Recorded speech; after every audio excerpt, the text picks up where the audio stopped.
समस्त नमस्कार। देखु मु परिवा सब नहीं आज आम प्रस्तुत करवा घांटा तरकारी बहुत सिंपल उपाय आपण मैंने ट्राए करूँ। चलो आरंभ करवा आज रेसिपी। आज आम प्रस्तुत करवा घांटा तरकारी। देखु बहुत सुंदर भाव प्रस्तुत होती परिवा को लेकिन आम प्रस्तुत करें आपण मैंने भी ट्राए करूँ। प्रथम कढ़ाई तेल गरम करदे तापर आम देखु खड़ा मसला नहीं याकू देदबा पियाज देदबा अल्प अदा रसुण छेचा देदबा भल भाव भाजी नवा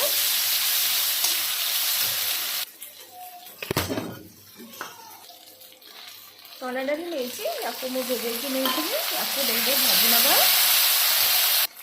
अल्प लुण देदबा हल्दी पाउडर लंका पाउडर ये भल भाव मिक्स करवा काटिकी रखिथिबा परिबा को देदबा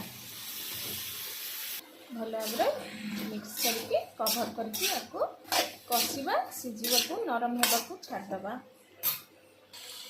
अल्प धनिया पाउडर अल्प जीरा पाउडर दे भल भाव मिक्स करवा काटिकी रखिबा टमाटर को देदबा और कवर करके आपको सिझा छाड़ीदबा।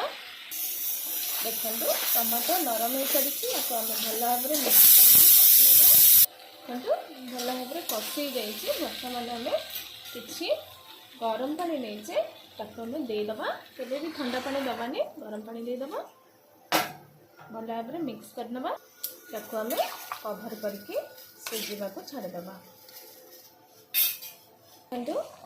प्रस्तुत हो आसलानी आमर घांटा तरकारी बर्तमान आम अल्प गरम मसला देदबा और भल भाव मिक्स करवा भल भाव मिक्स करके पुणी 5 मिनट कवर करके या आम सिझा छाड़ीदबा। देखु प्रस्तुत हो गला आमर घांटा तरकारी आपण मैंने भी ट्राए करूँ। वीडियो भल लगे तो please like share and comment करूँ और चैनल को सब्सक्राइब करूँ। वीडियो देखने बहुत बहुत धन्यवाद।